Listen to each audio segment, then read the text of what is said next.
Our last session. We had an interesting lunch ourselves, so many ideas boiling up, or gently bubbling up in some cases, boiling in others. So much that we feel that we could have discussed, that we did not. A lot of joy in what we have discussed, and an excitement about possibilities for the future. I just want to say something about the structure of this afternoon before we begin this session. So just right now, actually, two of our number, that is to say, Thupten Jinpa and Venerable Mathieu Ricard, are in a session, in a meeting with His Holiness the Dalai Lama, perhaps discussing the next iteration of our Mind and Life events of this kind. So we will go ahead and begin without them. His Holiness will be joining us. His Holiness has a very busy schedule today, and he will be joining us a little bit later in the session. We will then continue our conversation with him until about 2:30. Each of our number will give a sort of concise statement to His Holiness when he comes. We'll have a final discussion, hear from His Holiness, and then we'll hear from some folks in Mind and Life. And we'll close out the day. We will not have a question session this afternoon. So it's been quite a full week, certainly for me at least. Fascinating. I've learned a great deal myself. I think that one of the main issues that we face, that we know we face, is that we are now, to a certain degree, responsible for some very profound changes happening to our planet. And so we call this time the Anthropocene. The good news about that, of course, is that since we've made the mess, maybe we can clean it up too. And that's part of the message that I hear from what Diana Liverman had to say. It's a very important message. It's a message about not only the problems, but also the possibilities of solutions. You know, Jonathan actually quipped that when we try to make a species go extinct, we can't. But when we do it by accident, we seem to be pretty good at it. But that also suggests that there is a capacity, a tremendous human capacity to correct these problems, to do something about it. We have those capacities and we're learning how to harness them. And Greg's work, of course, shows that there's not only a footprint, but a handprint. The ways in which all of our economic activities and consumer activities spread out through the world also gives us an opportunity to do something positive. And Claire's work shows us that even despite the great complexity of the ethical difficulties, we can certainly find common ground, and we can keep those ethics in mind as we go forward. All of these are incredible possibilities. They offer hope for the future. The wild space in which we live, part of ourselves is already in a wild space, according to Sally. That wild space is something that we can tap into to see the world differently, to gain a new perspective. So part of what we want to do this afternoon, drawing on all of our collective work, such as Elke's work about the way in which we can foster positive environments for decisions, rather than being overwhelmed by the negative. Thupten Jinpa's work, his presentation of the Buddhist approach, which involves that sense of both a commitment, a dedication, and a kind of mindfulness of keeping our eyes on the prize, so to speak, keeping ourselves aware of what's important. All of those together can combine in successful activism, such as what Degila spoke about.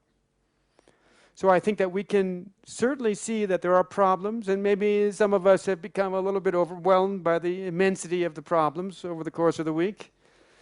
But we'd like to focus especially now on next steps, and to a certain degree on what we might be able to do, even fairly concretely, as we move forward. So I'm just going to invite our participants now in that spirit to start our conversation. Who would like to lead off?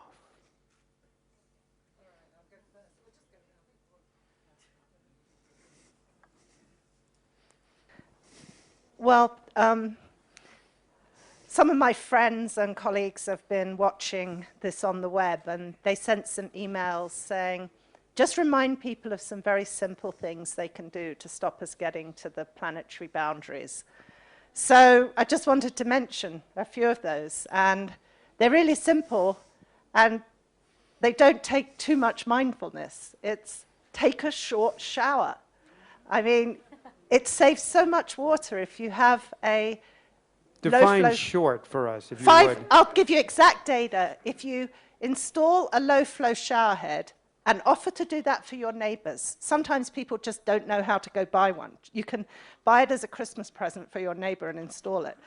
But if you install a low-flow shower head and change your showers from 10 minutes to 5 minutes, your water use in the United States goes from 20 gallons to 5 gallons. That's an enormous saving. Wow.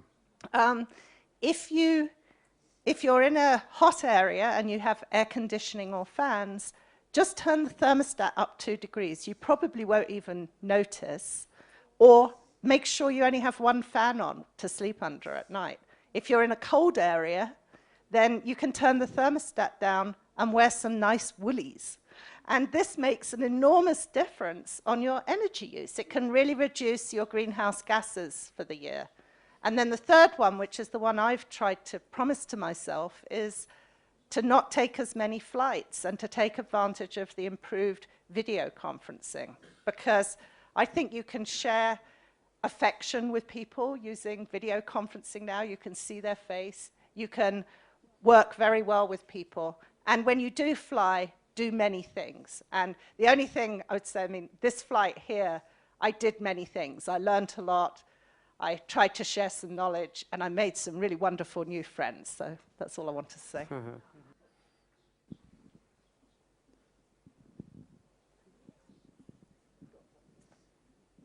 Okay. Well, I have been thinking about the attempts at the international level and the national level to take on environmental sustainability, to have environmental treaties, to pass policy. And there's been a lot of frustration.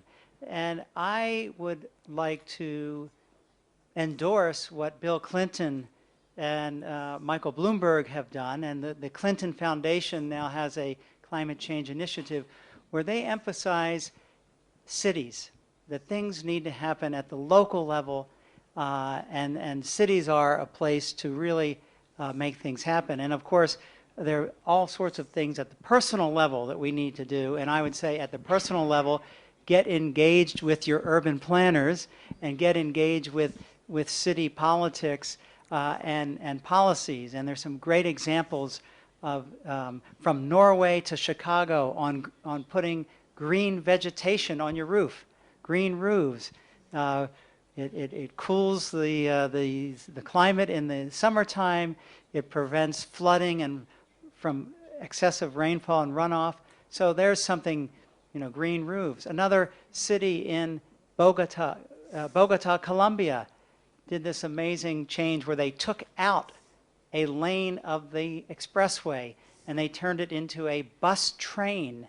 That's been fabulous. And now there are other cities around the world copying that. So I think, getting engaged at the local level, and each intervention will depend on where you live, what that intervention would be selected as having the best impact. Are there other examples? I'm just curious. In my community, for example, a certain kind of a trash compactor that somehow works, as I recall, with a wireless communication was installed throughout the community. This is in Decatur, Georgia. And it seems to reduce the amount, or at least the overall size of the trash that is produced by the city considerably. Are there other kinds? In other words, what you're proposing is you go to your city hall, or you just become aware somehow of the urban planning, or do people concretely get together and make proposals? How does this kind of thing work in your experience? Well, I think again it depends on. I think my key message is to engage in local initiatives, and there are many. There are many at the urban level, but even at the rural level, on farms, there are biodigesters where you take the manure and you can use it for fuel. So I think what I'm saying is that for each location, there'll be a different intervention. There'll be places with lots of wind, and you can be putting up wind farms. Of course, because everything is interdependent, you need to have the knowledge of ecology and ornithology to know where the bird migration routes are, so you don't put your windmills in the wrong place. So Yeah. Yes, Matthew. Yellow. Serpo. Yeah, just this morning I got an email from a French friend who devised a system for a 2,000 inhabitant small, what you call commune or city, to reduce 40% of energy consumption. On the base of that, he's now trying to gather 2,000 mayors of similarly sized village or large villages to follow the same procedure. So because he have a working example. So there's all grassroots initiatives by a few What do they people. actually do to reduce the Well, he energy? hasn't said that. But I mean, it's I guess it's, you know, it's all series of measures. But the thing is, the process starts from one determined person to make think a few years to make a plan, and once it seems to be working, then to have the ripple effect. And it seems that there's a lot of response from mayors. So to a certain extent, what you're saying is there is already a lot of information out there available to those who might be able to bring examples of successful urban action into their own community if they're living in a city.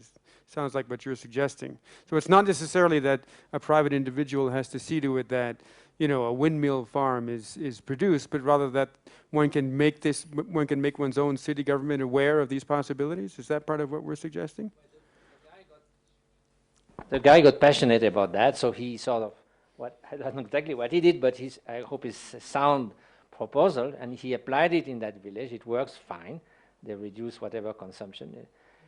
And then, based on that, he sort of, said, look, here's the result, and he's now convening 2,000 mayors. I don't know how many in France. There are 60,000 small, cities, but at least 2,000 of them are ready to take up that challenge.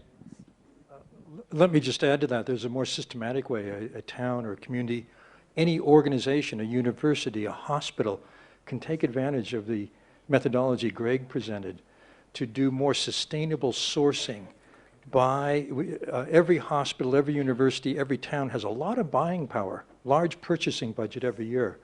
And if the person in charge of that uses the kind of tools that Greg has, they can favor more sustainable paper, more sustainable cement, whatever it is they're buying, which then has, as we saw, a huge ripple through the supply chain.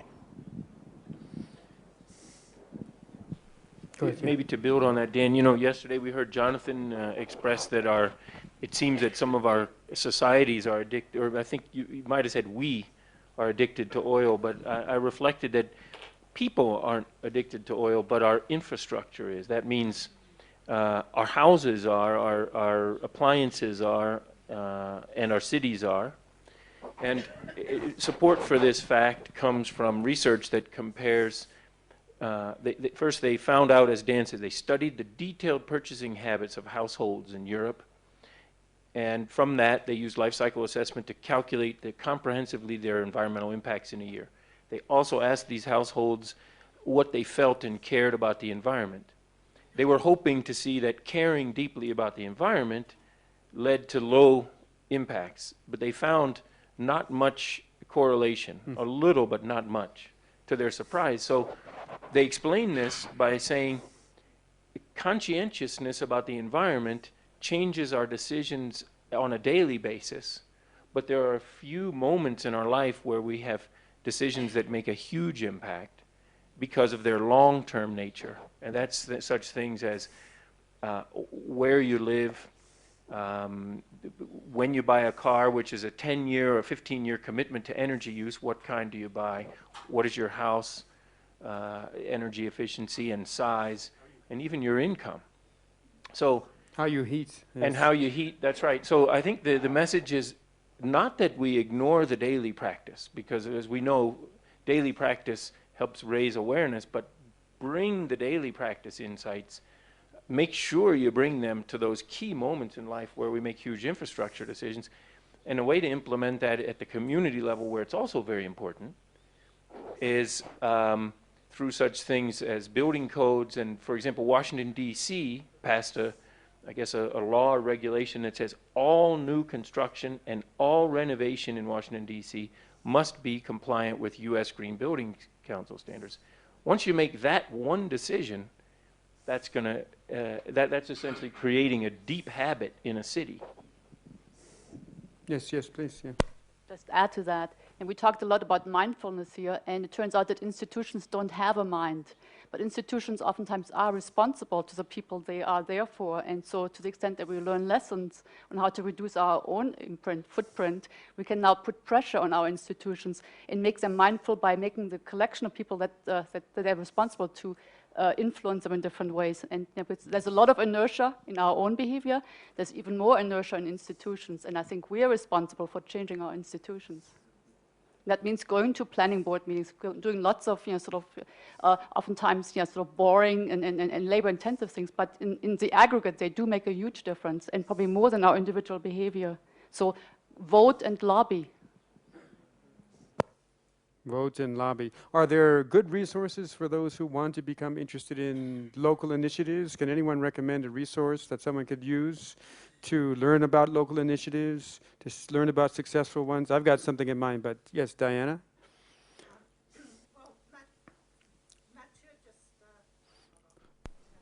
Mathieu and I were just discussing, and there is one organization that is an organization of cities all across the world called ICLEI, I-C-L-E-I, and they have a program called Cities for Climate Protection, where cities share information about successful strategies. And for corporations, there's one program is the Carbon Disclosure Project, where they produce annual reports where you can see all the things that businesses have done to try to reduce their environmental impact. So both of those can be easily found on the web, both ideas for corporations and ideas for cities. I would also, while Joan is getting a mic together there, I'll also put in a plug for my co-organizer of the meeting, Dan Goldman, who wrote a book actually called Ecological Intelligence that also covers some success stories and some, not only the bad news, but also a lot of good news in terms of what approaches one can take in order to really make a difference actually. And it seems to me that one of the messages we're definitely getting is grassroots is important, as Dikula's work also is a testimony to, right? Working at the local level in a grassroots way can really make a difference. I think it goes beyond that and back to the individual. We're talking multi-level change. And I was very moved by a book Pico Iyer wrote about His Holiness. It's a wonderful book. But in the last page of that book, he describes that they've just had a meeting and they're leaving the room. They close the door and His Holiness stops, goes back and turns off the light. And that really impacted me. I started to do that. And I think to the extent each one of us becomes more mindful about the little ways in which we could do better, cumulatively, in an aggregate, it will have a huge difference. Over a lifetime, yes. No question about it. Joan, you wanted to add something? And then Sally and Claire, yes? To bring up the issue of transparency, both personal transparency and public transparency, including corporate and governmental transparency. And I think in a way this meeting has been a model of that. I appreciated you disclosing your vegetarianism, and I appreciated the fact that His Holiness said I'm not entirely a vegetarian. I mean, those kind of, if you will, personal audits, but also audits of your own patterns of consumption, which are greatly aided by your work, Greg. And then, putting pressure on communities and corporations and our government to disclose exactly this kind of information, I think is really critical. And apropos of a comment that you made, Mathieu, about, I think it was you who made it, monasteries being a little competitive and wanting to outdo each other and, doing good, being good and doing good.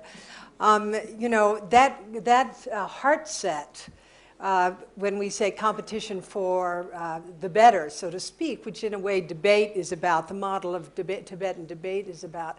It's exactly that heart set, I think, that is really important, that, we sort of have that, the sense of incredible determination and commitment to fulfill what we feel is the highest good. And that issue of transparency, I think, is really critical. I have a data point on that, Joan. About 25 years ago, the U.S. government required factories and production sites to report their emissions. All they had to do was report how much of this goes into the air, how much of this goes into the water, how much of that goes into the soil. That was the only requirement, transparency. Since then, they have reduced emissions by 75%. Wow, that is impressive indeed. Sally, you had something. Yes, I wanted to expand a little bit on the planetary house rules, in which we treat our house not like a hotel, but like a home. And everybody who lives in the house reads the rules that are put on the refrigerator every morning when you get up. And the first one is take only your share. And what does this mean at an individual level? Well, it's difficult to figure out, but at least we know that most of us are taking too much. The whole call for restraint and limitation is very important. What does it mean at the public level? That is more complicated. But as a quick illustration, during the Second World War, we had rationing. And you know what? People during the Second World War felt good about some things, and one of them was that everybody was on the same ration book. And we could legislate something like public limitation of resources. The second point, clean up after yourself. Well, a lot of us are recycling, and that's wonderful, and that's what we ought to be doing. What does this mean at a public level? Well, at a public level, it should mean not punishing companies after they've already trashed the environment, like the Exxon Valdez. But at the beginning, what market capitalism does not do is figure in the cost to nature at the front end of a product. So that we ought to be paying more for our products in order so that we could recycle more instead of just punishing at the end of it. And thirdly, keep the house in good repair for others. At a local level, one of the things is to educate your children well. We have focused so much on the importance of the next generation. And many environmentalists have said that deep down, we're all generational people. We want, whether we have children of our own, we want the next generation to flower. And many teachers act as mentors and as if their students were children, wanting to educate them as deeply and well as possible. And at the public level, I'm from Canada, and the First Nations there talk about 7 generations into the future. That is, the decisions we make are not just for now, but we have to figure out how to do it in the future. So I think these are they sound rather, I mean, when you try to apply these rules at a planetary level, it's difficult, but it's not impossible. So if you keep on your refrigerator, put on your refrigerator these 3 rules. Take only your share, clean up after yourself, and keep the house in good repair for others. Thank you. That sounds like a very practical approach, especially if you're using an energy-efficient refrigerator. So I think, did you have a follow-up on that, Jimbala? Well, actually, I was going to, all the speakers have today focused on solutions and the practical steps that each of us can take, and also the kind of pressures we can put on the various levels of institutions, so that, and I think I really appreciate Greg's point that a change that is made at the institutional level has much larger impact. And I wasn't surprised that the study did not find that much correlation between people's actual energy consumption versus their environmental consciousness, because the kind of lifestyle that we lead, particularly in the more developed countries, is so consumer kind of based, consumption based, that in some ways there isn't much room left in the individual's own choice areas to make a huge impact. I think that is a very important point. The one point that I would like to bring into the discussion here, and which we haven't sort of covered over the last few days, is kind of an ethical question that people from the developing countries have raised on the whole question of environmental protection.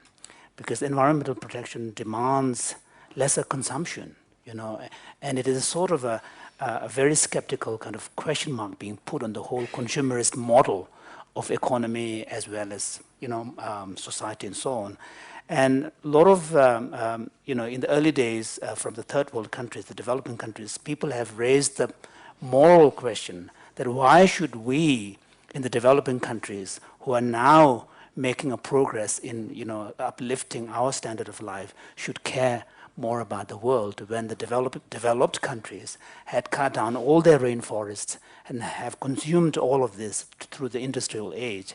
So that question, I think, is an important moral question, not necessarily at the individual level, but at the societal level. Because in a sense, environmental protection in whatever way does demand sacrifices on the part of economic development, at least in the pace of development. So that's one important question which we really haven't really looked at. And we don't want to be accused of being naive on that point. And it is an important moral question. The second question is, we haven't really looked at, unfortunately, we don't have an economist among us to look at, what are the economic costs of the kind of solutions we are proposing, the lesser consumptions that we are proposing to each individuals. So again, that is for people who are at the receiving end, workers and so on, that has a real material impact on the reduction of the earning, the loss of job. So I think this is something that I wanted to put on table. Maybe I may be kind of muddying the water a bit. No, not at all. The first question, I'm not sure I understand exactly what the first question is. The first question seems to be saying there's the possibility of environmental regulations that come at a cost. And at the global level, that's where there was some discussion on the developed countries paying some kind of environmental, redressing of balance to protect the rainforest in Brazil and ecological zones in the developing countries. So that's basically based on that. It's coming from that line of moral argument. I wonder if our ethicists would unpack that moral argument further. How do we understand that argument? Where does it have its bite, so to speak? It's a sense of fairness, basically. It's the argument from sense of fairness. Yes, and there are several different kinds of arguments. There are arguments that look back to the past and that say, this is particularly in relation to climate change, say, well, it's the developed countries essentially that produce the greenhouse gas emissions. And so they should carry special responsibility for being the ones to fix the problem, since they essentially caused it. And it would be particularly unfair to now turn around to nations who didn't cause the problem and say, well, you now have to cut your emissions, so you can't develop in the way that we did. So you're carrying the burden of the thing that we did that's put you in this situation. So there's a kind of historical argument about that. And there are also arguments that the developed countries, because they're richer, are just in a better position to deal with these kinds of problems than the developing countries that have to focus on making their own population able to live better than they're currently doing. So those are the main kinds of arguments. So those are historical arguments and distributive arguments about climate justice. But I think that either Diana may be able to say more about the actual policies that there have been in some of the international climate negotiations that have a transfer of resources from the richer to the less developed countries. Well, just briefly, in the absence of an international agreement, there has been agreements to transfer money from the developed to the developing countries. There's a $30 billion fund underway right now to help with adaptation and mitigation. There's a commitment of $100 billion by 2020, and some of that money goes to energy efficiency in the developing world. Some of it goes to helping the developing world adapt, which we haven't talked much about, actually. I wish we had. And the other part goes to a fund to protect the world's forests, which is a form of mitigation. But I would say, in terms of personal solutions, there also needs to be some north-south transfer on a personal level. And I wanted to make a plea not to forget that there's an enormous amount of suffering that charities like Oxfam and others help to relieve. And I know that they often don't have enough money. Like with the Pakistan floods, the money ran out. So those of us who can afford to give need to give to help alleviate suffering from today's climate disasters, and we need to remember to do that. Yeah, that's in a very obvious way that individuals can really concretely support this kind of work, is to enable NGOs and other groups to become involved in projects that really already can demonstrate some degree of success. So important, I think, whether it's in the environment or other kinds of, as you put it, North-South exchange. But Roshi, you had a comment.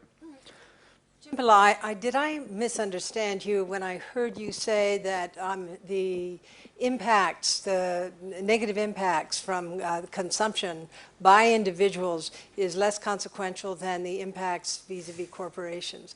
No.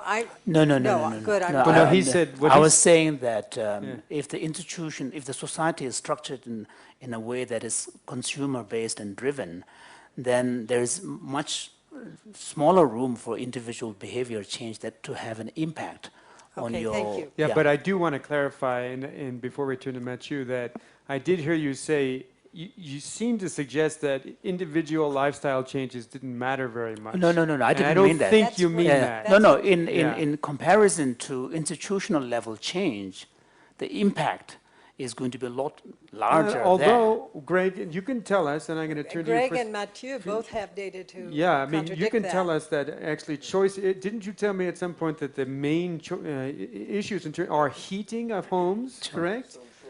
Mostly private homes, is that correct? And what else was it? Could you remind us? So, I mean, I think, first my point was that there's a lot of inertia. If you start today caring about your footprint, your impacts, you find that you've already made decisions in the past that have huge consequence. It's your income, and it's the house, where you live, and the size of your house, and how it's heated. Now, what do you do next? So those are sort of the main factors. Where you live. That's right. Where you live, and the size of your house. And how it's heated. How it's heated somewhat, that's important, but it's the big ones are how much you earn, and where you live, distance from work and shopping and other activities. And then how your home, the size of your home, because in general, energy use in the home for heating and cooling is proportional to size. I feel I'm speaking to the rich people with homes here and apartments. There is also absolutely air travel. I mean, city dwellers are much more efficient, except that they fly more, and it cancels out. Believe it or not, the extra flying that city dwellers do cancels out in general the fact that they drive so much less and use public transportation. I guess two messages in addition. So you asked, the studies show very concretely there are three areas of spending where we have our biggest impact. It's diet, home heating and cooling, and transportation. So that's where you look first. Second, if you're discouraged because you already have a big home or you have to travel for work or something, you can have a big handprint. You shrink your footprint as much as you can, but then create positive change. The third point is, most of these things you do, flying less, shorter showers, turn back the thermostat, ride your bicycle more, you're going to save a lot of money. And you must be really careful what you do with that money. If you just spend that money on a vacation in Tahiti. Right, the benefits are gone. But so what can we do? Well, that's right. So basically you have savings. You have sort of three things that I could mention. One is put it in a retirement fund. In fact, arrange to have those savings automatically put retirement and retire early. And we're hoping to add in this web-based tool the ability to calculate how much sooner you're retiring. And you tell your friends they're missing out because you're retiring sooner. Then become a volunteer in an NGO. Exactly. Yeah, then volunteer retire early, volunteer in No. We need a better word for retirement. I was discussing at tea break, something like graduate from the workforce into a fuller life of voluntary action. Absolutely. Second, save for, this was one of the members in our audience had the idea, save for your children's college. I mean, that's a no-brainer, but it's also something that needs to happen. And third, contribute to charities and other organizations. By doing that with your savings, it's a win-win. Yeah. Now, I just want to finally say we have serious work to do on Jimpala's point of addressing what happens to the people at the margins of our economies when those of us who have the luxury to increase our well-being by lowering consumption. That's great for us.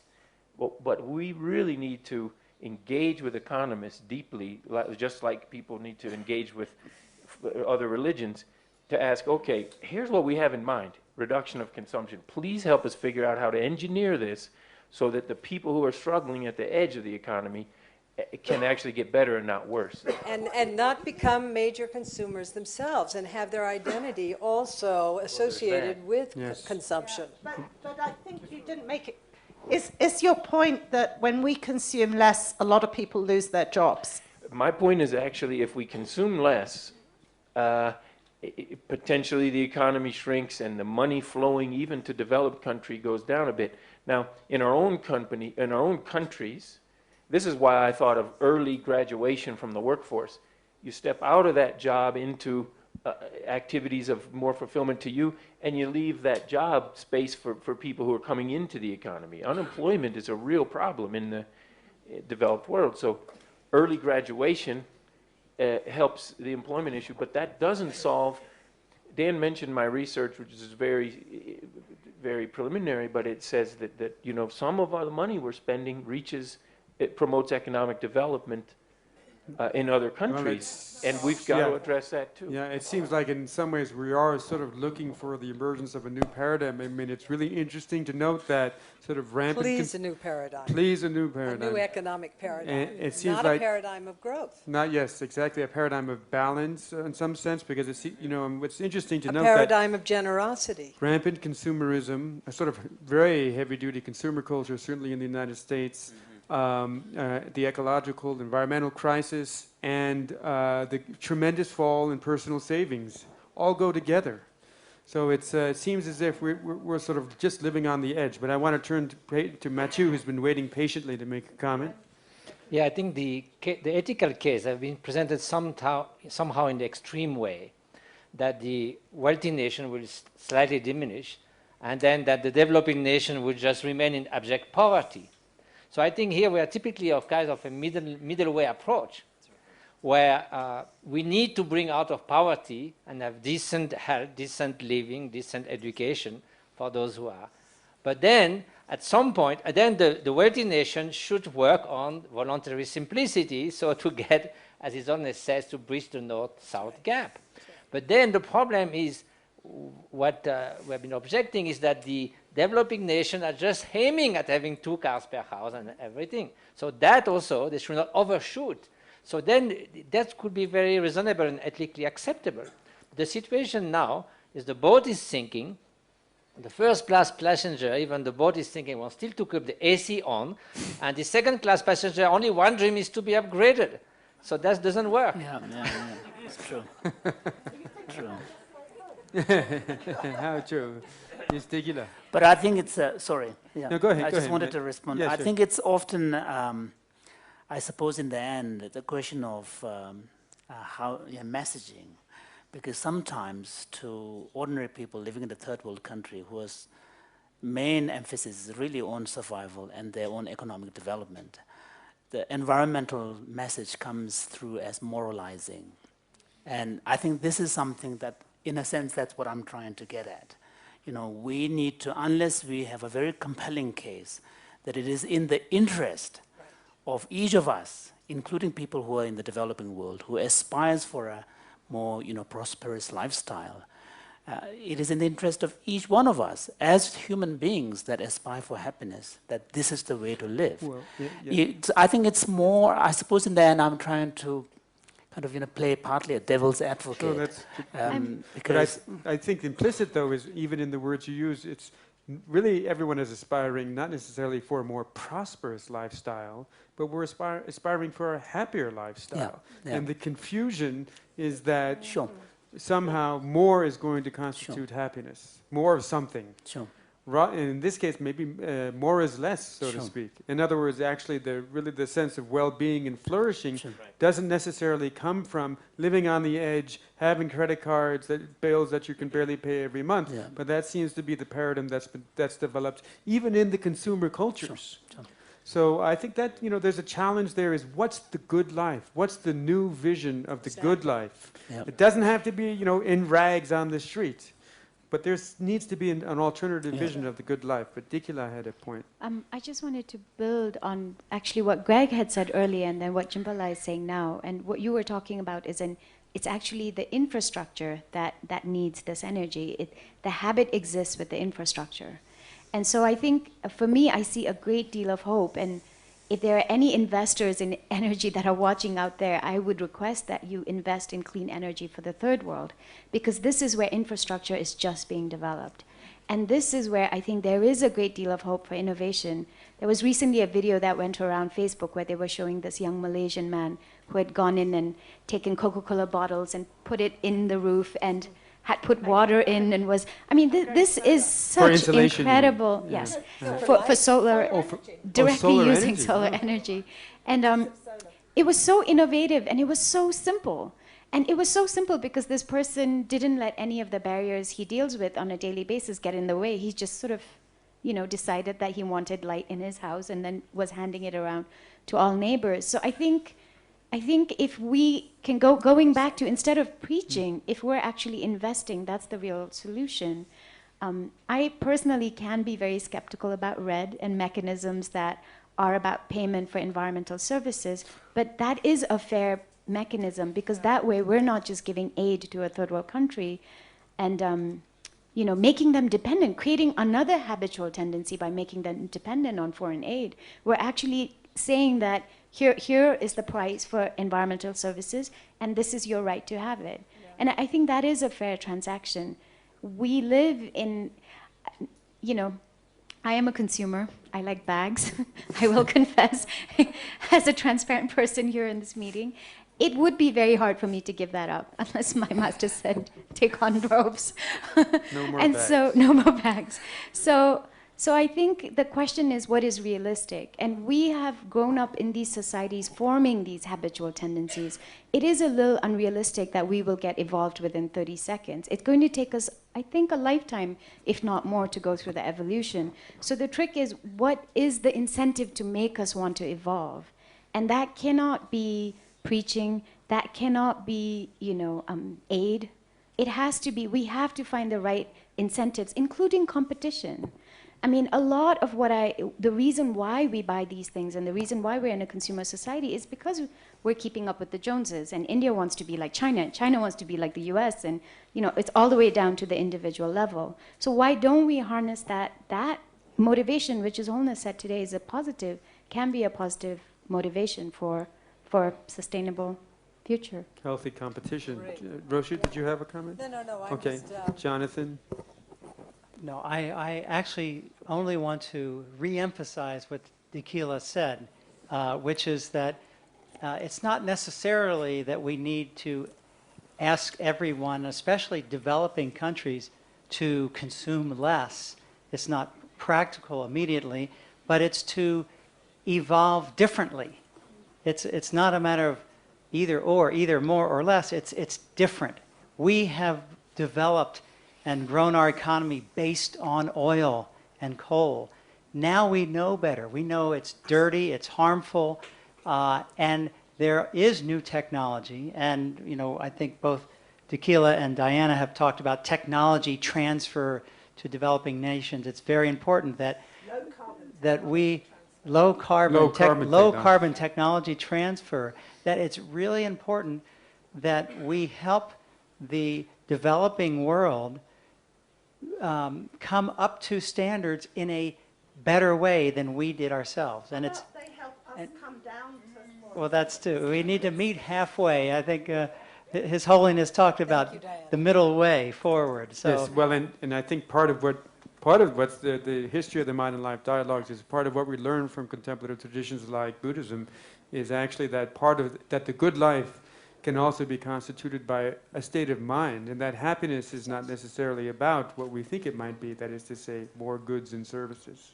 So that's, I think, a very important issue. I see Sally and then Dan. I just finally, just so it's a practical thing, as a metaphor, you think about more cars, more traffic jams, right? And the most developed and modern city in the world has multimodal transportation, lots of opportunities. So I think it's simple. When you look at developing countries and cities in developing countries, I don't see sidewalks, I don't see anything like that. And they are following our bad habit in the worst way possible. And I think it's important to get that message.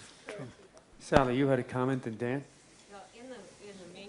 As the interim, while we're in transition, we need to work within the system that we have and do the very best. And so all these suggestions, I think, are very valid. At the same time, we need to be constructing a new vision of how we live at a very deep level.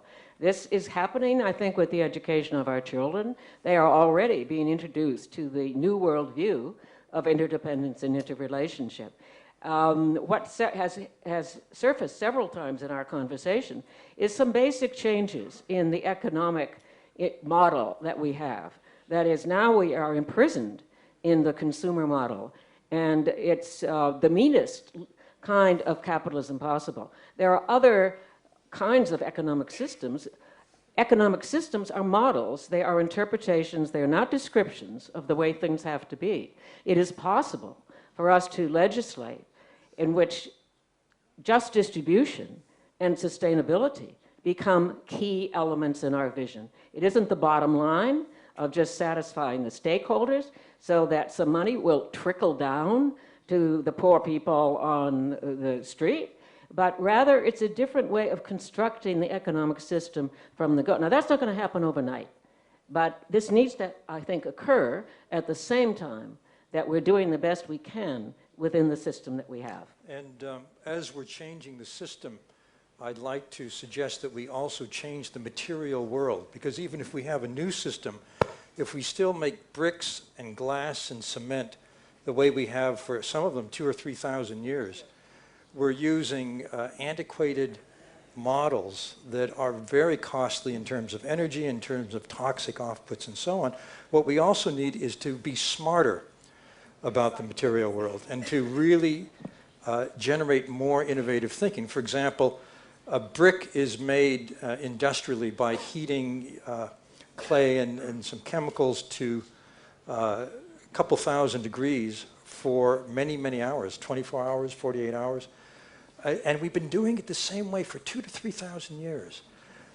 Someone just invented a new technology for bricks that's much less heat, much less hours. It's this kind of continual upgrade in the infrastructure that we also need, which is also, by the way, an enormous entrepreneurial opportunity. And it may be a way to help developing countries and to find new growth tips that will employ people rather than just putting them out of jobs by consuming less. So not just consume less, change the system, but be smarter. Well, I think that also points to something that His Holiness says repeatedly, which is the science actually can be a huge motivator here. Here we're talking about sort of technological advancement, but as we learn more, we're discovering that the environmentally unfriendly way in which we live and the consumer culture that is supporting that is just not scientifically, doesn't even make that much sense scientifically. I mean, it's headed toward an endpoint that is not a very nice world in which to live. And the transparency systems that Greg is talking about all of a sudden make visible the invisible for us, which is, you know, everything in this room, everything we're wearing, monks' robes excluded, of course, has costs that we don't even know about. Yes. And now that we can know them, we can make choices that will favor and, in fact, put money on the new, better ways, which will be a driver for that innovation. Right. In other words, sometimes, you know, we can get into the attitude of in a sense, almost punishment, you know, or denial, but there's also real benefit that comes from following the science. But I think, Elke, did you have something? Yeah, I just want to make the point. For the last few minutes, we've been talking about sort of more systemic solutions, you know, that address many of these problems, you know, so simultaneously, and the reducing the disparity in income around the world, which then lead to a reduction in the disparity in consumption, you know, clearly is very important. I just want to add one additional sort of action item to that list, which is the empowerment of women. You know, we talked about a lot about the effect on population growth, but it has, you know, ramifications on many other dimensions. I think we definitely should add that to the list. Yes, Thank you. yes, that's a very good point. I mean, you mentioned, I think it is the Amartya Sen's work that demonstrates that the education level of women is directly proportional to a leveling off of the population growth, and that education of women is so incredibly important. You know, it certainly seems, it's interesting to note that women seem, culturally at least in many cultures, to be more inclined toward environmental friendliness, so to speak. It's really fascinating. Maybe one other point for future meetings, as we think about how to implement these changes, be they sort of small local level changes or more systemic changes, we have to add other disciplines to the mix. So we have psychology here, which is great, but we have to add economics, we have to add political science. I'm sure that point will be taken into account. I can guarantee that. Yes. One other thing, His Holiness, I imagine, will probably be joining us fairly soon. But one thing I've been curious about that we've mentioned a few times in conversation at lunch and so on, to turn to some of the practical things that are going on around us now in the world, is we've mentioned RED. Would someone be willing to describe what that is and how that works and how that might, what impacts it have and how it even reaches the individual level? Could someone do that? You try it, then I know what it stands for. You know what it stands for? What RED is? It's changing all the time. It's changing all the time. So it's reduced emissions from deforestation And degradation. and degradation. But now it's red plus. Now it's red plus plus plus plus. So red is basically the idea that most of the carbon is stored in forests, and the idea is that if we actually because of the high rate of deforestation, there's a lot of carbon that's going out in the atmosphere and contributing to global warming and climate change. So the idea is that there could be a global financial mechanism that encourages people to actually not deforest and reforest instead. And so this mechanism, first world countries, also several third world countries, but many governments would put money into this mechanism, and that wherever a government actually made a commitment to protect a forest, they would actually be able to get some of this funding. So it's a financial incentive mechanism. The reason why it's called RED++, one is because of biodiversity, because if you're actually, a lot of people can make the argument that they're going to conserve a forest, and it could just be a plantation that, of exactly the same trees, which has no biodiversity value. So one of the plus comes in because we're saying that biodiversity has to be a criteria for a good RED project. What's the other? Is it health? Indigenous rights. Indigenous people's rights.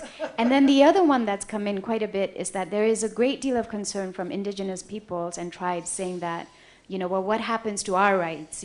Because we actually live in the forest or we use the forest. So any project that actually protects indigenous people's rights gets the other plus. So this is a criteria for what a good RED project would look like. I do have to say that it's still being designed at the moment. There are actually plenty of voluntary carbon markets that could work instantly or are working at the small scale level. But what RED is trying to do is get all the global governments to agree to it. And that's where the challenge is right now. I'll just add one thing. There are two ways of thinking about these transfers of money to developing countries within what we think of as the sort of climate agreements. And one is as a payment for environmental services. So wealthy countries would transfer money for forest protection because those forests are the carbon sinks and the source of oxygen for the whole planet. But there's also a more sort of market-driven pattern where a country or a company that's having a hard time reducing its emissions can invest in protecting forests or wood stoves for poor women in India, and then get credit for that. No, solar cookers for Well, women. solar cookers or efficient wood stoves. Efficient wood stoves. It can be, there's a whole range of technologies. And what that gives you is a credit that you can use to meet your own obligations. So this is the idea of carbon offsetting. And it's controversial, but it can be done in a way that is sustainable and reduces greenhouse gases in the atmosphere. So there's a debate, for example, if you've got $20,000 to invest in reducing greenhouse gas emissions, do you do something selfish and put solar panels on your roof that save you money and reduce emissions? Or do you take that $20,000 and give it to an NGO that's giving people efficient wood stoves? Because you might actually get more greenhouse gas emission reductions for that money. So there's a massive debate where some people say this is a good way, and I actually do offset when I fly because of that. But other people see it as a sort of paying other people for our carbon sins and that idea of medieval indulgences. I mean, it's an excuse for business as usual. It doesn't really get to the root of the problem. But could it be a good transitional mechanism toward another kind of economy? I think it's a voluntary option on Expedia that you can actually do an offset while you're buying. And I think it calculates for you how much carbon you can restore back into the ecosystem based on the length of your flight. I don't think most people even look at it or know that it exists. And that's part of the challenge, is the awareness raising. There are so many voluntary mechanisms that exist out there, so many NGOs that are working on this, biogas, that, you know, the different projects that exist, solar panels. So it's really a question of, instead of just getting one company or an individual to invest in this, if we can get sectors to invest in this. And any of you who have that sort of influence, I mean, that is a huge transformational change. Elga. And then John. Very quick follow-up on that. John asked me yesterday whether or not vegetarian meals should be a default on airlines. But carbon offsets should be the default on airline tickets. You know, if we don't want to pay for them because we don't believe in them, that's fine. But maybe for all of us, that should be the first thing we think about. You know. But we spent a long time trying to persuade British Airways to do it, and then the environmental Use a mic. groups. Oh, sorry. We've tried to persuade, through my Oxford affiliation, a lot of airlines to do it, and they won't move from opt-in to opt-out. But there are companies that have done it. Land Rover now, if you buy a Land Rover in Europe, you offset. I mean, this is an SUV, of course, but they will offset. No, but they're trying to do the right thing. So you will offset the first 35,000 miles of driving and manufacturing, and they've made it an opt-out, and 95% of people or something are maintaining it. So I think, you know, it is an option for people, but you have to know that your offset is a good project and is legitimate, and there has been some debate about all of them being good or not. If I can just make one clarification on behalf of the forestry experts. The foresters tell me that there's a distinction between an intact tree, especially in a primary growth forest, versus planting new trees. And we've talked about offsets and planting new trees.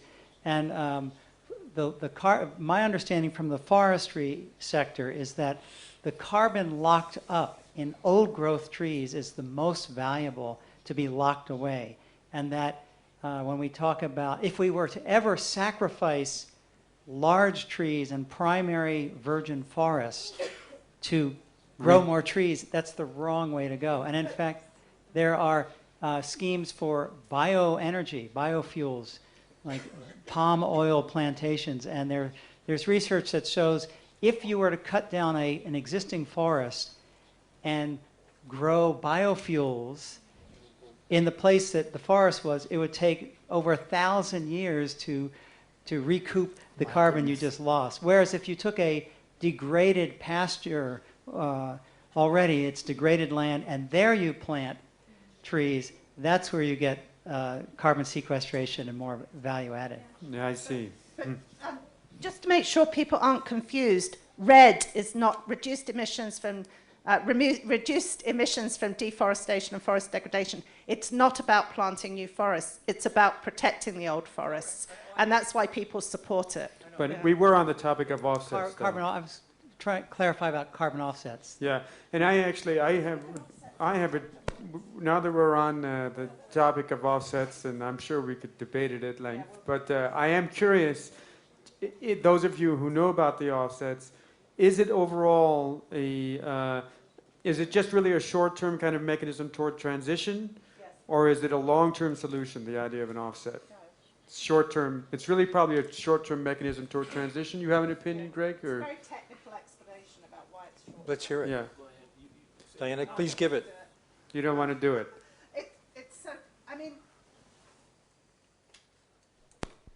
Basically, we need a global cap on emissions. Right. And this, so once you have a global cap on emissions, offsets really don't work technically. So they're a transition. Only a little bit within the cap. Yeah, maybe. they're a way to get some faster emissions as we move towards a global faster emission reductions as we get towards a global cap on carbon. Right. Because, well, I'll just leave it at that. All right, So that makes sense. But Greg, you had a comment. Yeah, go ahead. Yeah, I was just asking a clarification. Diana,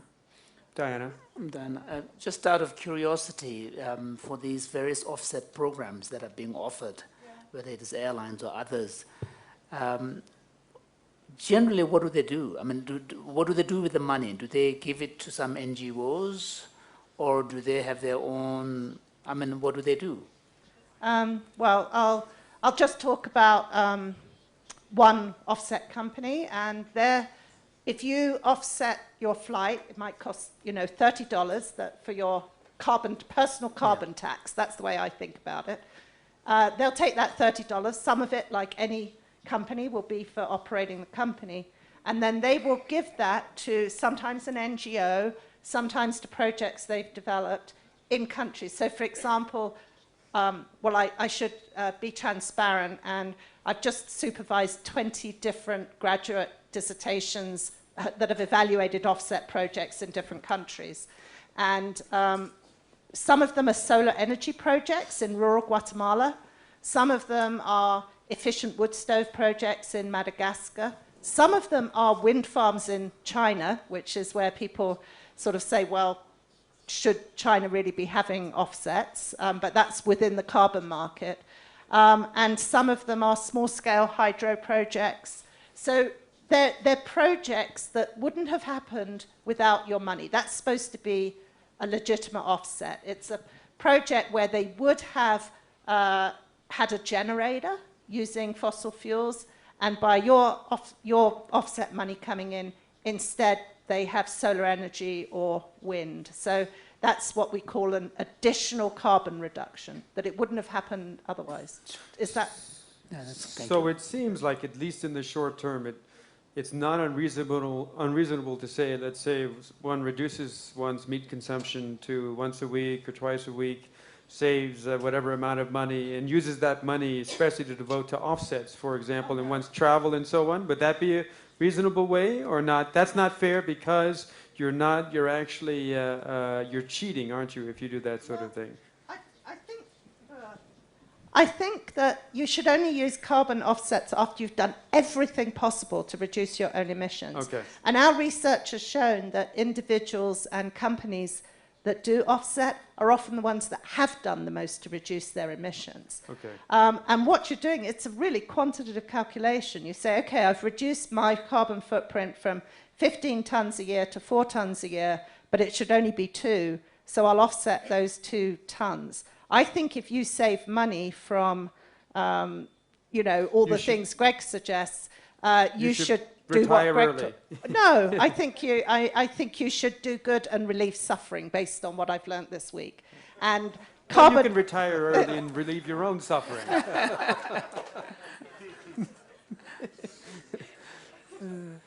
It seems that in some ways we are certainly also faced with the necessity of some kind of a change globally in terms of our paradigm, our sense of how we live well, or maybe wild space. I think His Holiness is going to be here relatively soon, but I didn't discuss this with any of you, but I'm curious if there are ideas. Sometimes the concept of a lifestyle change can be quite difficult, and unless it's forced upon one, and even then it can be very difficult. I'm wondering if there are ways in which, maybe Sally, you have suggestions, or are there projects, field projects, or ways in which persons can sort of experience a little taste of their wild space, of living in a very simplified environment, even temporarily, even just a weekend? Yeah. I think that's a very good question.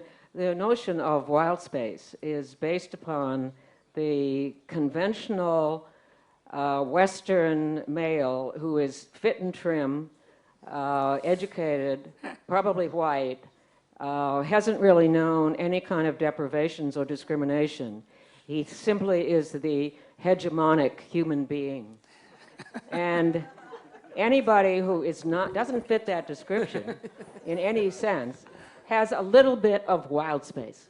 That is, you're outside the norm, and you think, well, I'm not fit and trim, or I'm not male, or I don't have PhD. But if you do fit those patterns pretty much, and a lot of middle-class folks do, then you almost have to create some wild space. That is, you're so comfortable within most of the categories of the conventional worldview that it doesn't really bother you that much. So you've got to, I mean, say you take on, even when young people travel and go into developing countries and experience for the first time what it's like not to have a good bathroom or the food that they like.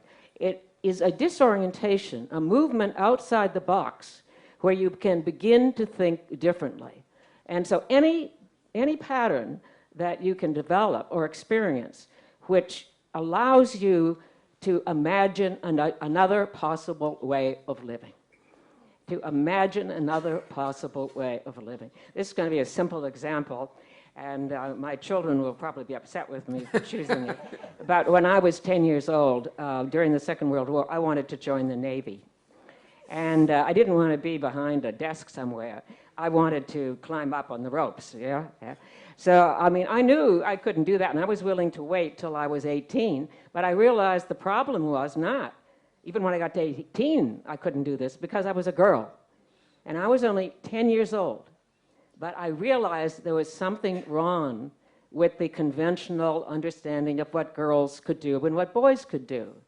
And even at a young age, you have some of this wild space in which you say, things are not right. Things should be different. I think those people that are protesting, the Wall Street protesters now, which have gone all around the world, they are saying, they don't even probably know how to express it, but they're saying something is wrong with this system, really wrong. Not just in the cosmetic changes, but in its basic fundamentals. We need a different economic system. They probably couldn't express it that way, but they know that it isn't fair. So your wild space is some of the most precious space that you have. Never underestimate its possibilities. It is what allows us to dream and to dream differently. One of the great things about being a human being is that we help construct the reality in which we live. We live within our worlds, but we have constructed those worlds, and it can be a different world. When I grew up, it was a man's world. And that's why, as a 10-year-old, I couldn't join the Navy. They'll probably take you now. They would probably. Diana said they'd probably take Sally now. I'm not so sure. I think I have another problem, and that is I'm too old. Ageism. Matthew, please. Thank you, Sally. To tell you about a wild space hermitage, which is entirely brick with solar cooked bricks, no heating for any number of hours.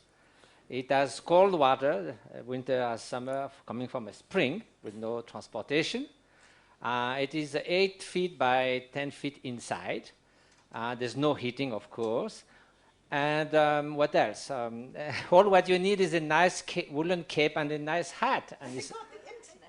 not at all. No internet. And it's a very, very nice place to be. And you're inviting And I'm everyone dreaming here. to go back there soon. Well, I hope you enjoy your retreat this year, Matthew. Yes, I wanted Dan. to tell Sally about a wonderful wild space opportunity for anybody, which Bernie Glassman, who runs the Zen Peacemakers, has. It's a sashin, a Japanese Zen retreat, which is held on the streets of a city, and you live as a homeless person. And that's pretty wild. Yeah, it is wild. And I think you've done it, haven't you, Jen? Well, yeah. I mean, I think this work that Bernie is doing is just so important because it means we're stepping out of our frame of reference where we feel safe and familiar, and we have the opportunity to look out of the eyes of the so-called other. And suddenly, our behaviors, which have created, actually conduce to homelessness. Negative homelessness. I mean, there's homelessness and homelessness, but adverse homelessness. The behaviors which conduce to it become very apparent to us. Also, the treatment of people who live on the margins of the world that we think, have value. This is critical. You become invisible. And Sally, I think this is one of the functions of pilgrimage in Buddhism. That is that, we leave our monasteries and we have a chance to, go to holy places. But those holy places, often like Mount Kailash, are places where tremendous amount is asked of you physically and also psychically. And these are places of just tremendous power. And having visited some of these places as a pilgrim, I have to say that one of the things that I've hoped for, having been to circumambulated Mount Kailash 7 times, and seeing the increase of trash there over the years, since 1987 until now, it's just really devastating what's happening to that mountain.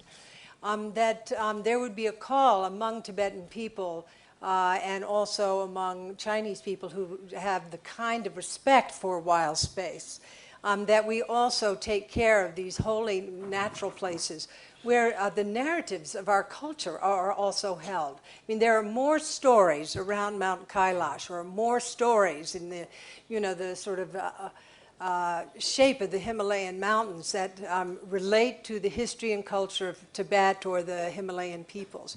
But we are slowly degrading not only these physical environments, but also the social dimensions through the narrative aspects of what the natural world is about. Thank you, Roshi. And we were referring, just for your information, to the Zen Peacemakers. That's Bernie Glassman's movement, if we can call it that. And I'd also mention Roshi Joan Halifax's Upaya Zen Center, which is a place where I have been and where there's some wild space to be had as well. It is a wild space.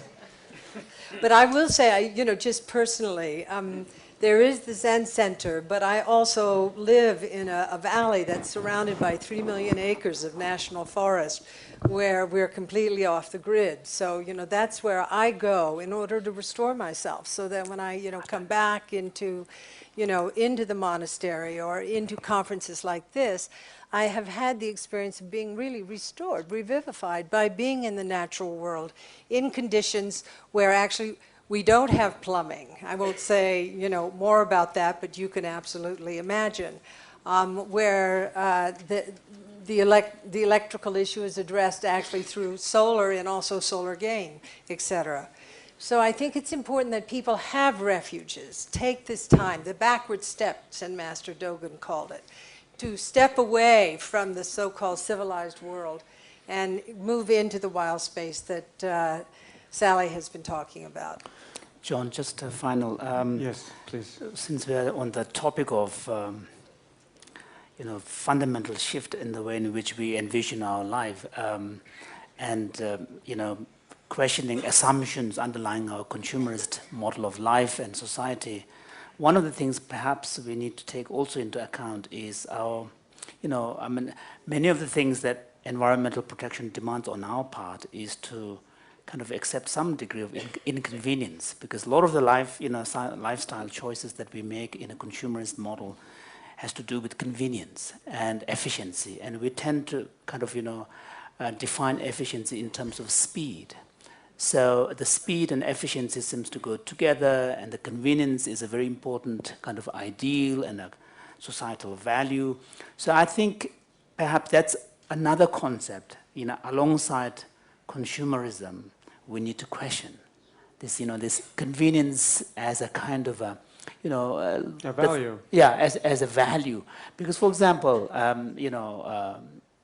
this is, I don't want to sound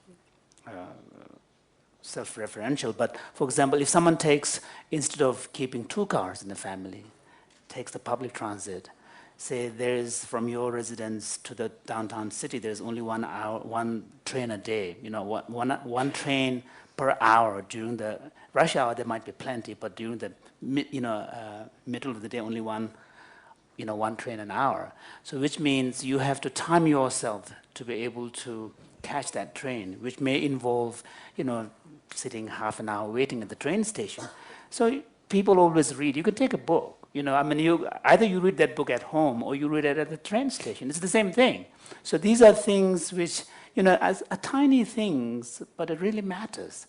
And we tend to take convenience and efficiency and speed for so much for granted in the West that we don't really question the underlying assumptions behind this. That's another thing that I think we also need to bring up. Yeah. Absolutely. I mean, for me, and maybe for others, yes, Sally, just a moment, but I think that the issue of convenience is often connected to the speed of life. Yeah. And there is certainly a kind of intensity of the speed of modern life in the West, the life that many others maybe aspire to, that seems to require convenience. But actually, one could ask, you know, if one didn't have that convenience and therefore life had to slow down, might that actually be more enjoyable?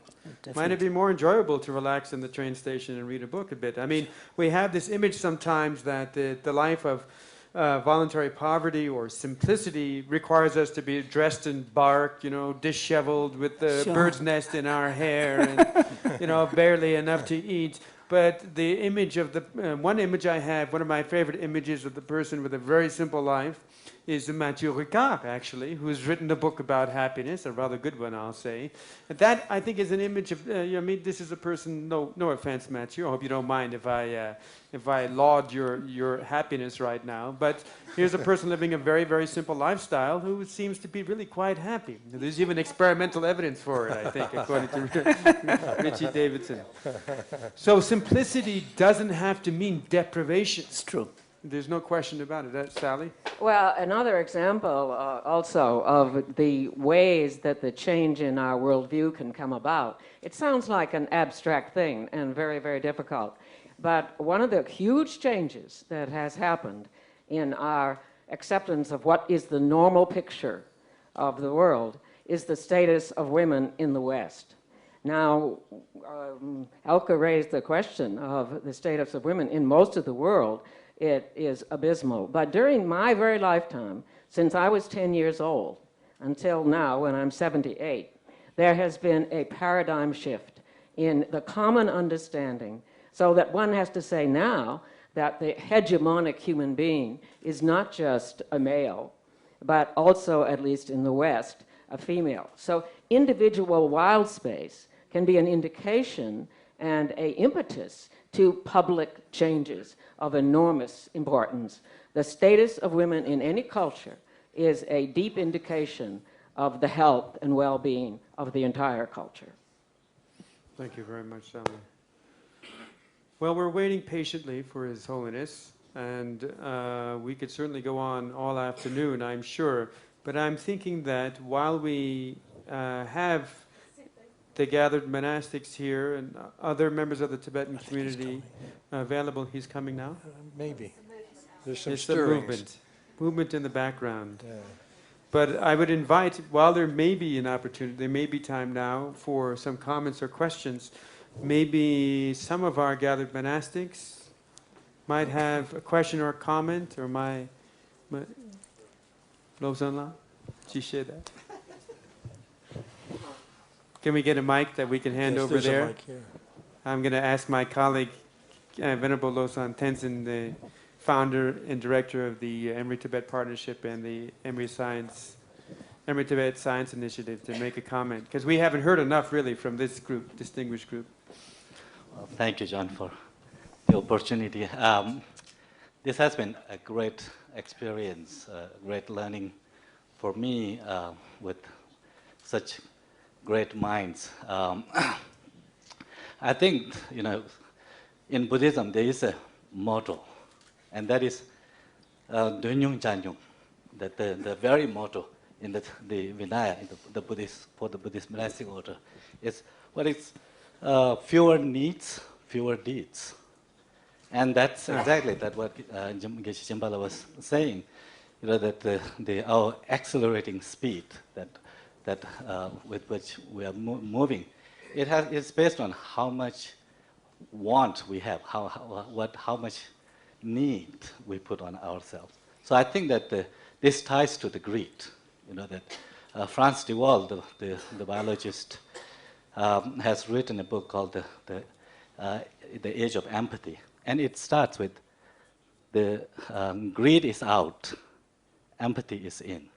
You know, it's very telling in the sense that we are at a place where we are seeing the kind of the consequences of this unchecked greed that our society has kind of prized or the valued this individualism, where that if you can maximize your profit, within a set kind of the regulations, you can do it. It doesn't matter that who gets hurt in the process. And I think that the empathy, that is becoming much, much more clearer now, the need for empathy. And this is what I think that what Sally has been saying, that it has to do with the fundamental worldview that we hold. It has a tremendous impact. That's what Geshe Jimbala has presented with the Tawa Chuba and the Gom. View meditation in the action. view that our perspectives that leads to our behavior or the action, and how do we deepen that the question that Sally asked yesterday, how do we bring that awareness to deep, to deepen that awareness? And that's the meditation. Meditation doesn't mean sitting cross-legged on a cushion in a Buddhist setting. It simply is a process of deepening our, fine-tuning our perspective. If it is, it's familiarizing, it's deepening. So I think that there is a really an opportunity, and it's thanks to His Holiness Dalai Lama and many of the people here in this room. I mean, Adam, to have the kind of the courage to give the support to His Holiness's vision, and Francisco Varela, to create an institution like Mind and Life. I think that due to the efforts like this, that we are at a point where there is truly a great opportunity to draw from the modern science, that is shedding more and more light into this fundamental nature about our living being. What is what is it that drives our survival? What is it that's most crucial for our survival? Is it greed or is it empathy? And that's where that I think that new insights that we are seeing it is empathy, not the greed. That is the glue to our society and our survival. So I think that through these meetings, where the exchange is taking place between the contemplative traditions and the scientists, and the mechanism by which we can deepen this insight. First, to shed light on these new perspectives, bring new perspectives, but then the process to deepen it, as Geshe Jimbala yesterday showed, that through the mindfulness, that basic, the most simple model that Buddha presented, the Eightfold Noble Path, or the 3 higher trainings. That is the same thing, like the right understanding or the right view, leads to right motivation. How do we deepen the right motivation? And the view is through the right concentration, right mindfulness, and those have impact on our action. Right action brings right action, right livelihood, and a right speech. And this is where I think that the trainings like the mindfulness, the compassion, for empathy, that how do we do? So I think that these meetings, we are, kind of in a way scratching the surface of this, but I think that has a great potential. And one thing that, since John mentioned about the Interdependence Science Initiative, I just want to say that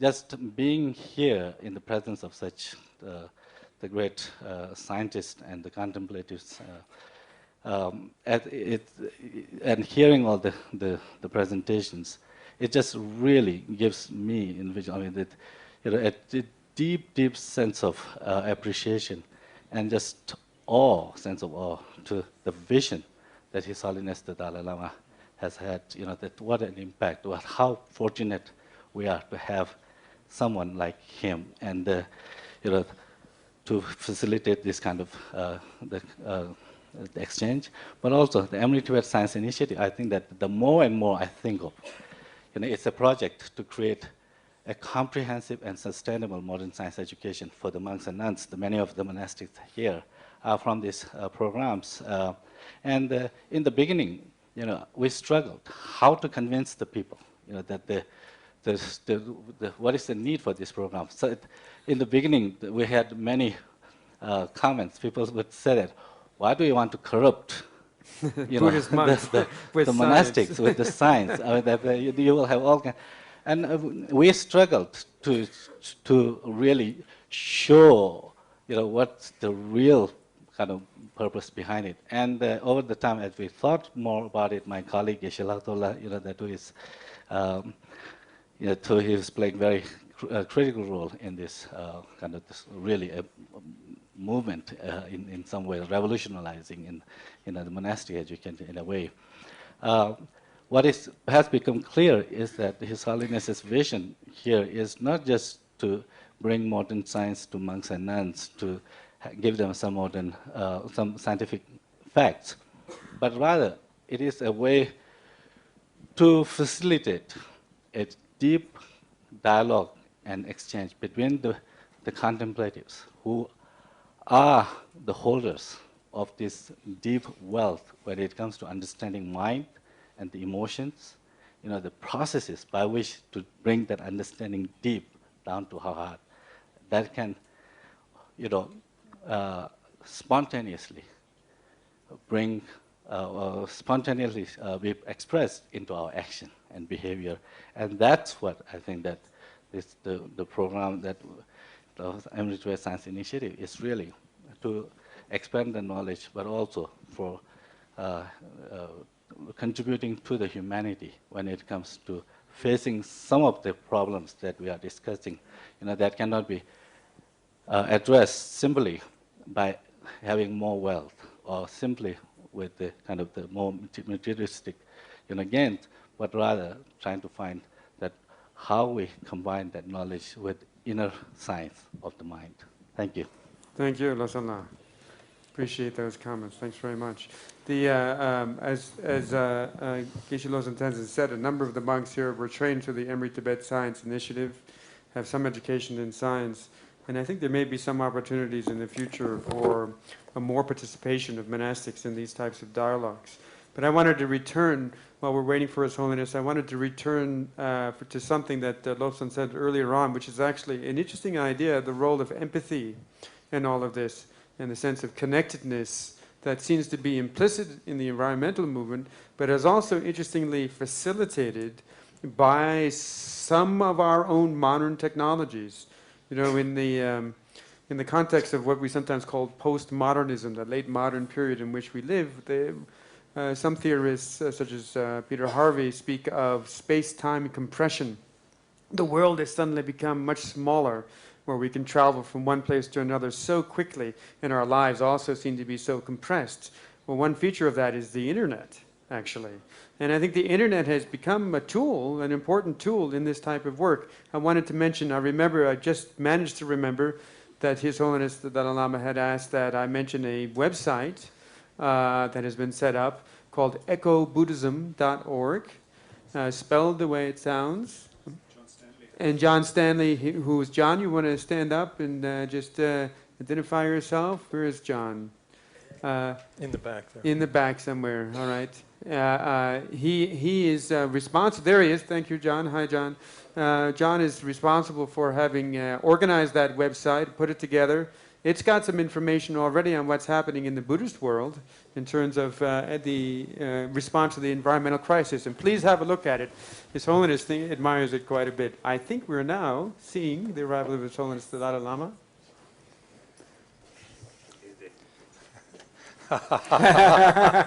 Please come in. Sorry.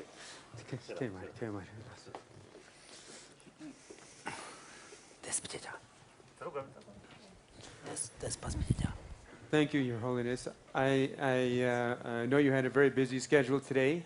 I think we still need to end by 3 o'clock. Is that correct? Yes. Yes. So I think we're going to need to shift our plan and probably move now towards some. Diego and. Yes. Yeah. I'm going to ask His Holiness for 5 minutes of concluding reflections, and then we'll move to. So, Your Holiness, we've had a really great conversation. We wished you were here to join us, but it nevertheless went quite well. And I think we're all feeling quite motivated to see what might come next in all of this kind of work. But if you would be willing, perhaps just for 5 minutes, to give us some concluding thoughts for the meeting, some of your final reflections to close our meeting. And then after you've offered your own reflections, a few minutes of reflections, then I'm going to ask first Diego Hangartner to begin our closing from the Mind and Life Institute. But if you would please first offer some reflections.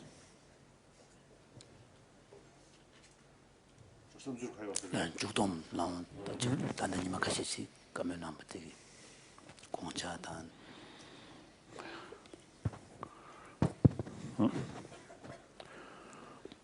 I think firstly,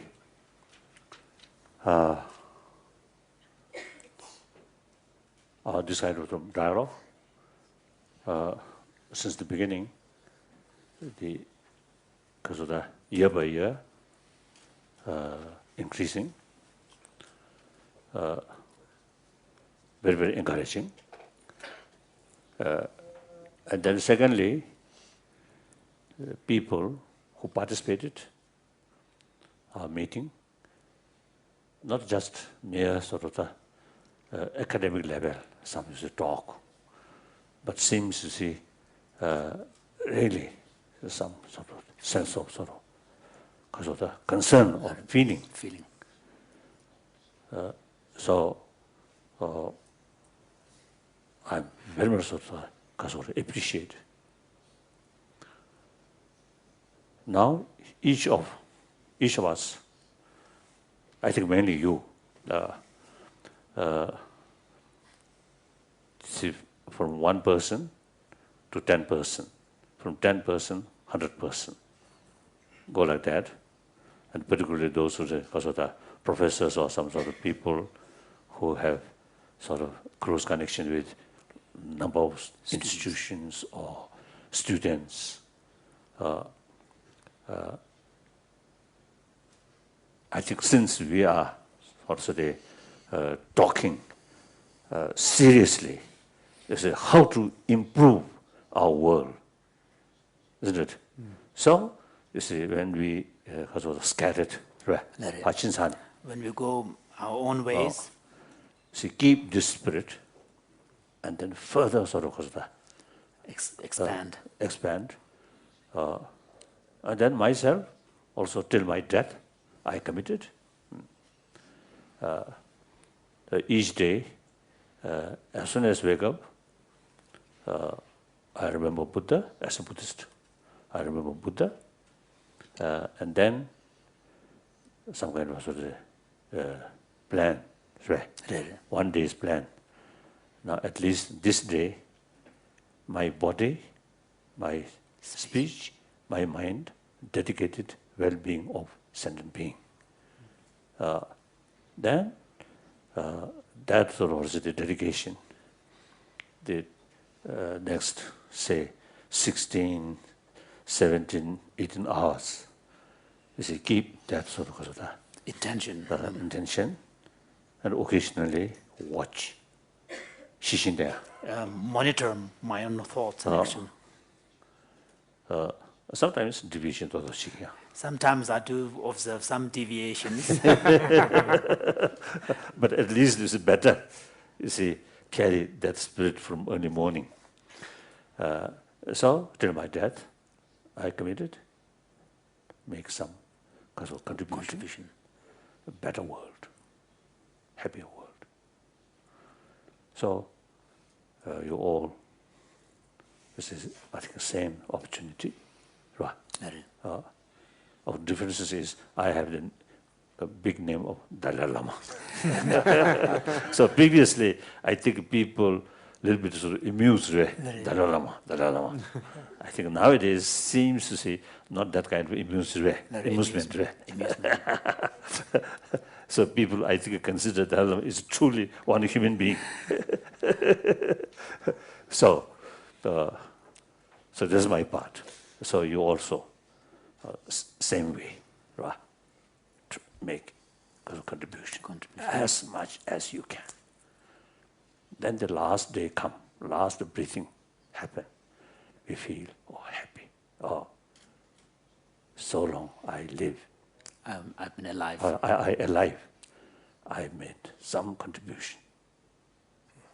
So then feel some kind of fulfillment of life. Money, at that moment, more worry. Oh, the lot of money which I make, I made. I made through a lot of effort, including lies, bully, all these things. Then, last moment, you realize, no use. And more worry. Now, who will carry this, my money? More worry, isn't it? Lead meaningful life at the time of death. No sort of slightest worry. Feel joyful. I done. Whether there's next life or not, I utilize my life, some meaningful. So no regret. Feel very happy. And we can say happily, bye-bye.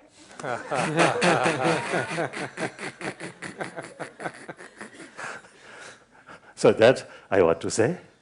Otherwise, nothing. Then, of course, I'm looking forward to our next meeting. Good? Thank you very much, Your Holiness. Appreciate those comments very much. We really appreciate your time this week. It's been a lot of time, and we know your time is very valuable. The Mind and Life Institute is very grateful. And I think the Mind and Life Institute, we're all looking forward to the next meeting, too. So may I please now ask Diego Handgartner, the Chief Operating Officer of the Mind and Life Institute, to offer some thanks to many people who've gone into producing this meeting. Diego, please. Yes, of course. Many people were involved in that, and I'll try to make it as short as possible. Foremost thanks go, of course, to His Holiness the Dalai Lama. Your Holiness, you have been an unswerving determination to help us and dedicated a lot of your precious time, and we're really grateful, and we try to do as best as we can to not squander these incredible opportunities. Also, our thanks go to His Holiness the Galvan Karmapa, who has given yesterday a wonderful talk about why he is involved in the preservation of the environment and what are the initiatives that he has been initiating. Then, of course, the big thank you goes to all of our speakers who have come from very far, and the moderators who have dedicated not only this 1 week of their time, but also in July we met and discussed and shaped this program, and that really goes to a big thank you to all of you to have dedicated your precious time. And I'm looking forward to our next encounter, wherever and whenever that will be. The planning committee has been wonderful to work with you, Dan, John, and Jonathan, and it has been really great to work with you and mold these ideas and shape it into a program that we have been able to sort of put together and also execute. Then this would not have been possible without the incredible support that the Hershey Family Foundation has been giving to us. It is over all these years, since the initiation in '87, that the Hershey Family Foundation has been supporting these meetings with Your Holiness. So thank you very, very much. They also support other initiatives of the Mind and Life Institute, such as the Varela Awards, and also other events that are related to the advancement of this emerging field of contemplative science. That would also not be possible without the support of all of our other donors that have been contributing over many years to the flourishing of this new area, and particularly to the Mind and Life Institute. There is the private office, who has been, as always, very wonderful to work with. I have been the liaison between the private office and the Mind and Life Institute, and I really enjoy working with them, and I hope to continue working with them over many, many years to come. Particularly Chimela and Tenzin Takla have been great supports and very dedicated. There are people that have not been able to understand the English, and so behind the scenes we have had a lot of people that made it possible. Particularly Druk Tsering from Dehradun and Tenzin Sepak have been translating all the proceedings here into Tibetan. So a big thank you on behalf of the monastic community and the Tibetans goes to them also. And then also, as we know, this proceedings have been webcast. And we have had over 10,000 people that have been watching us out there. And so that would not have been possible without the support by, first of all, the team that has been, and then also the wire and the technology behind all of that. Particularly thanks goes to Don, Junjo, Lepa, Chimet Dzogchen, and Pasang behind the cameras. For the Mind and Life side, I would like to extend my thank you to the board and the Program and Research Council, with whom we are working regularly, meetings and ongoingly, to really be aware of where do we want to take Mind and Life in the next phase. And so the guidance of every one of them has been wonderful, and really that's why this group of, and this sort of network of people is so incredible to work with. And then, of course, the Mind and Life staff, of which only sort of Dave and myself have been here. But the thank goes also to the office of the people who are back in the US and also in other places of the world that help us with all of that. Then another group that I would like to thank is, we would not have come here without Middle Path, so they have been helping us to get everybody up here. And then on a personal level, I really would like to thank Adam, that has been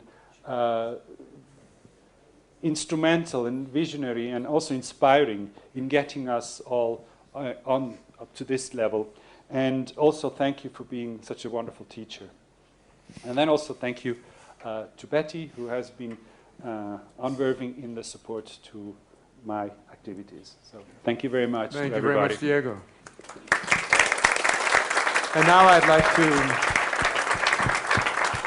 like to ask Richie Davidson, a senior and long-term member of the Mind and Life Institute Board of Directors, to say a few words and introduce a very important person in the Mind and Life family. My principal task is to do that, but before I do that, I want to just very, very briefly say to Your Holiness that your time and involvement with us over the years has been just so deeply inspiring, and it's difficult to overestimate its importance.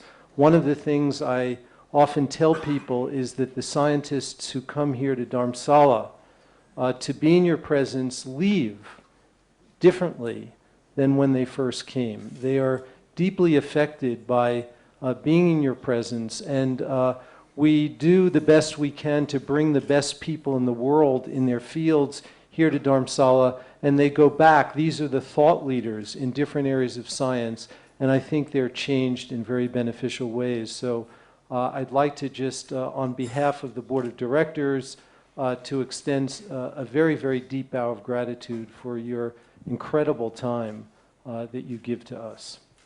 I'd also like to thank Diego for all of his incredible work on behalf of Mind and Life, both logistically and in many other ways.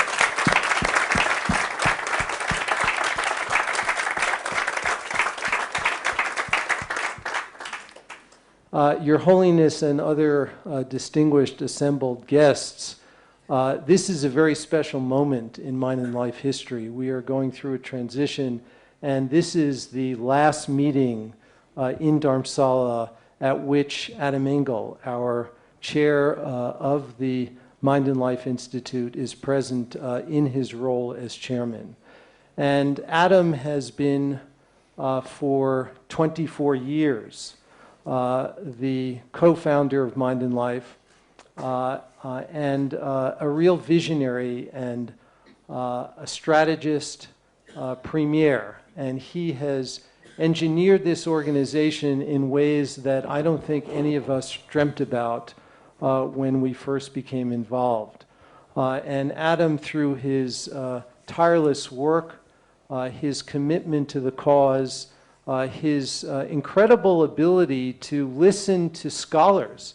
And Adam is the first to say that he himself is not a scholar, and he's been really very deeply humble about this, and he has had a quality of being able to listen to the scholarly community in ways, I think, that have enabled Mind and Life to rise to a certain kind of position where the rigor and the honesty and the ethical sense that we bring to our mission has been recognized worldwide. And I think that the penetration of this collective dialogue and new kind of epistemology that brings together the contemplative traditions and modern science just could never have been done without his really extraordinary work.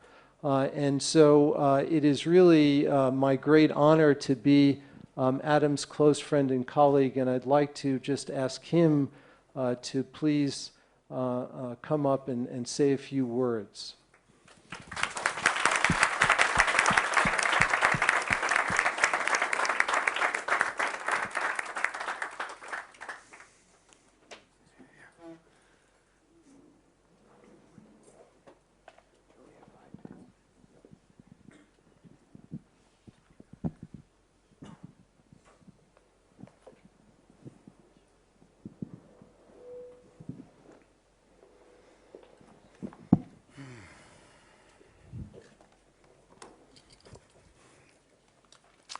Your Holiness.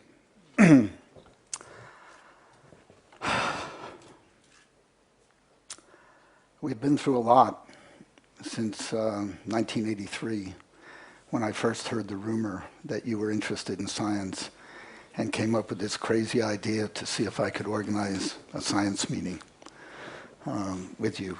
And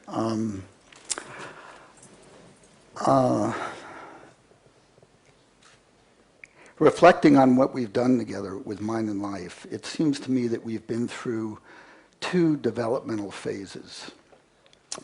Phase one started in 1987 when we started the dialogues, and for a dozen years we pioneered how to develop rigorous dialogue between Buddhism and the science and the scholarly world.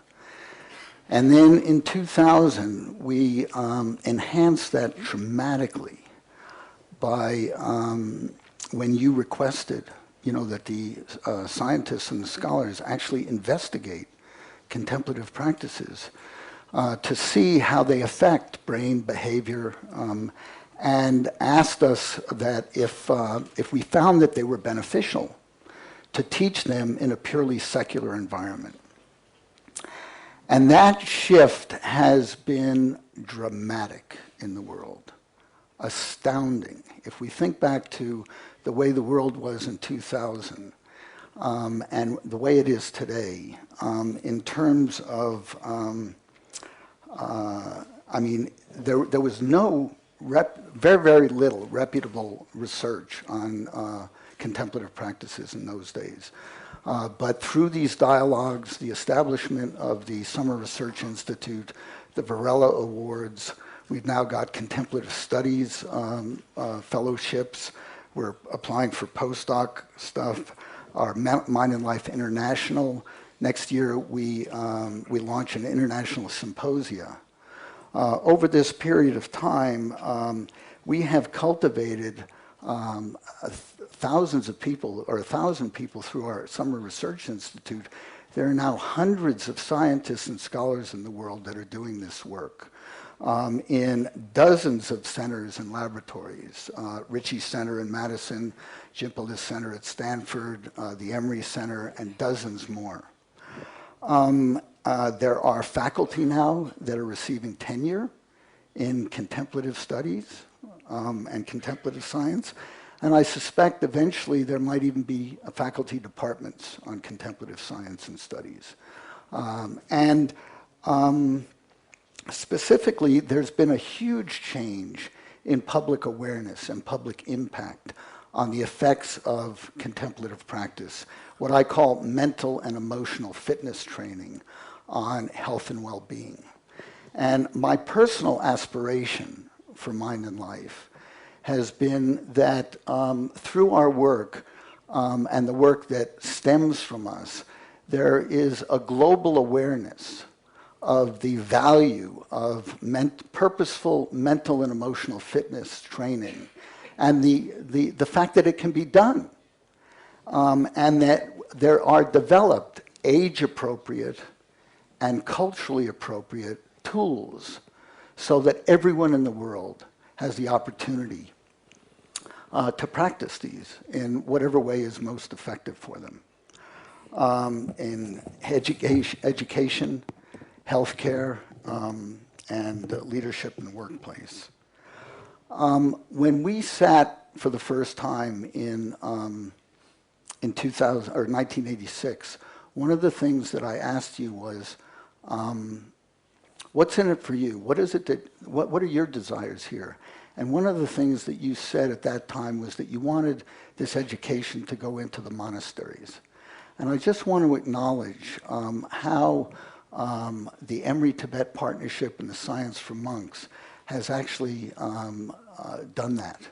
And I want to just bring that to our collective attention and how visionary that was, and how gratified we all are that we have contributed to that.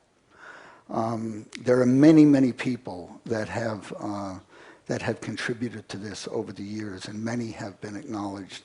I especially want to bring into the room your brother, Ngari Rinpoche and Tenzin Chogyal, who was the original go-between between us, and who has been a champion of Mind and Life for decades. And I won't take the time to re-echo what Diego and Richie have said, acknowledging everyone else here. But I do want to say that, again, from the very, very beginning, when we first started talking about this, one of the things that we asked was that you that you participate fully, and I want to acknowledge how much you've done that, even the day that you won the Nobel Prize, and even the day that you went to the White House. And from a personal point of view, I just want to thank you from the bottom of my heart, and on behalf of my family as well, for being my teacher, my friend, and your kindness and generosity and blessings have transformed my life. And I'm just incredibly grateful to be able to use my small skills in service of your vision, in service of the Dharma, and in service of humanity. And to acknowledge not only for myself, but for my former wife, who established Peace Jam, and for my sons, one of whom is married to a Tibetan, and the other one who is in a 3-year retreat. And finally, I just want to recall that in 2002, when I came to Dharamsala just before the Mind and Life meeting in 2002, shortly after Francisco had died, and we had started our first public meeting at Harvard, and then you had gotten sick and we had to cancel it. And Mind and Life was virtually bankrupt. And I came here, and I remember I put a picture of Francisco on the table, and I said, Your Holiness, is this something you want to continue to do? And Francisco's gone. I think I even said, we're not that far behind. And you looked at me very, very clearly, and you said, the work that we're doing here together is much too important to depend on any one life, whether it be Francisco, whether it be Robert Livingston, who had recently passed, whether it be me, or whether it be you. And you looked at me and you said, I want you to build this so that it outlives us. And I am just so incredibly grateful today to be able to look at you and say, mission accomplished.